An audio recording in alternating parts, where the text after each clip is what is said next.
தக் லைஃப் படத்துல ஸ்ருதிஹாசன் தன்னுடைய அப்பாவுக்காகவே ஒரு பாட்டு பாடியிருக்காங்களாம்.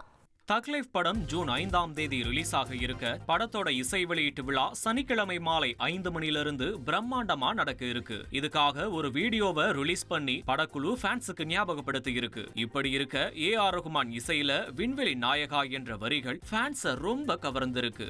அந்த முழு பாடல ஸ்ருதிஹாசன் பாடி இருக்கிறதா தகவல் பரவிட்டு இருக்கு. இது ஒரு பக்கம்னா த்ரிஷா டான்ஸ்ல சுகர் பேபி பாட்டு இலசுகளை கவர பாட்டு 10 மில்லியன் வியூஸ கடந்துருச்சுன்னு ஸ்பெஷலா ஒரு போஸ்ட் போட்டு மகிழ்ந்திருக்காங்க தக் லைஃப் டீம். டூரிஸ்ட் ஃபேமிலி படம் வசூல்ல ஒரு மைல்கல்ல எட்டிருக்கு. போஸ்டரோட நெகிழ்ந்திருக்காங்க அந்த படத்தோட டீம். டூரிஸ்ட் ஃபேமிலி முதல்ல சினிமாக்காரங்க பாராட்டினாங்க, ரிலீஸ் ஆன உடனே ரிவ்யூவர்ஸ் பாராட்டினாங்க, கொஞ்ச நாள் போக இளசுகள் கொண்டாடினாங்க. முழுசா ஒரு வாரம் முடியறதுக்குள்ள குடும்பங்கள் கொண்டாடி தீர்த்துச்சு. அப்புறம் பார்த்தா வெளிமாநிலம் வெளிநாட்டுல இருந்தும் படத்துக்கு பாராட்டு மேல பாராட்டு. இப்போ இந்த வருஷத்துல தமிழ் சினிமாவில் வந்த ஒன் ஆஃப் தி பெஸ்ட் படம்னு புகழ்ச்சிதான். இதனால தியேட்டர்ல தொடர்ந்து வசூல் வேட்டை நடத்திட்டு வருது டூரிஸ்ட் ஃபேமிலி. படம் ரிலீஸ் ஆகி 4 வாரம் ஓடி இருக்கு. குறைந்த பட்ஜெட்ல எடுக்கப்பட்ட இந்த படம் இப்போ 75 கோடி ரூபாய்க்கும் அதிகமா வசூல் பண்ணிருக்கு. இந்த விஷயத்த சூப்பரா ஒரு போஸ்டர் ரிலீஸ் பண்ணி படக்குழு தங்களோட சந்தோஷத்தை பகிர்ந்திருக்காங்க.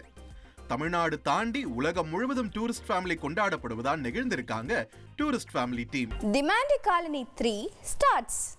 10 வருஷத்துக்கு முன்னாடி ஹாரர் படமா ரிலீஸ் ஆகி தமிழ் சினிமா ரசிகர்களுக்கு புது அனுபவத்தை கொடுத்த படம் தான் டிமாண்டி காலனி. அஜய் ஞானமுத்து இயக்கத்துல அருள்நிதி நடிப்புல இதோட பார்ட் 2 வெளியாகி ரசிகர்கள் கவனத்தை ஈர்த்துச்சு.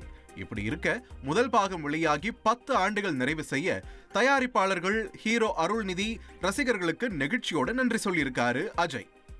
ஏற்கனவே பார்ட் 2 முடிவுல பார்ட் 3 வரப்போகுதுன்னு படத்துல சொல்லியிருக்க, இப்போ பார்ட் 3 தரமாவும் சிறப்பாவும் உருவாக்கிட்டு வர்றதா சொல்லியிருக்காரு அஜய். நிச்சயமா இந்த படமும் ஃபேன்ஸுக்கு நல்ல ஒரு அனுபவத்தை தரும்னு உறுதி அளிச்சிருக்காரு இயக்குனர் அஜய் ஞானமுத்து.